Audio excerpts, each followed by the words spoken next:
आज आपण पाहणार आहोत भजी. त्याच्यासाठी मी इथे बेसन पीठ घेतलेलं आहे. एक छोटा कांदा बारीक चिरून घ्यायचा आहे.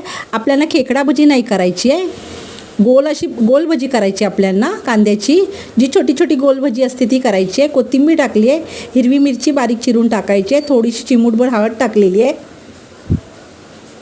मीठ टाकायचं आहे, थोडंसं पाणी टाकून मिक्स करून घ्यायचं आहे. हे बघा असं मिक्स करून घेतलेलं आहे मी. ओवा टाकलेला आहे थोडासा. याच्यात आपण गोल छोटे छोटे भजी करूया.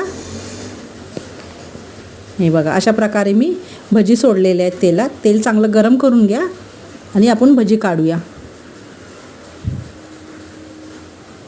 ही भजी खायला खूप छान लागते, सॉफ्ट असते, मऊ अशी आतून. चांगली भाजून घ्यायची आपल्याला, तळून घ्यायची आहे. अशा प्रकारे गोल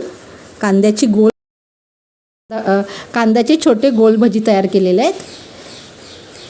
त्याच पिठात आपण शिमला मिरचीची भजी करणार आहे. त्याच्यासाठी थोडंसं मी लाल तिखट टाकलेलं आहे आणि शिमला मिरची कापून धुवून स्वच्छ मीठ लावून ठेवलेलं होतं. आता आपण शिमला मिरचीची भजी बघूया.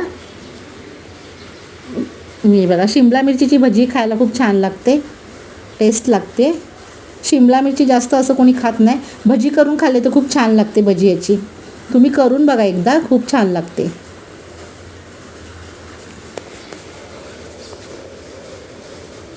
हे बघा अशा प्रकारे शिमला मिरचीची भजी त्याच पिठात मी करून घेतली आहे. थोडे गोल भजी केले, थोडेसे शिमला मिरचीची भजी केलेली आहे. अशा 2 प्रकारच्या भज्या केलेल्या आहेत मी इथे. तुम्ही करा, तुम्हाला आवडेल त्याच्यासोबत वरण भात वांग्याचं भरीत केलेलं आहे आणि भजी केलेली आहे.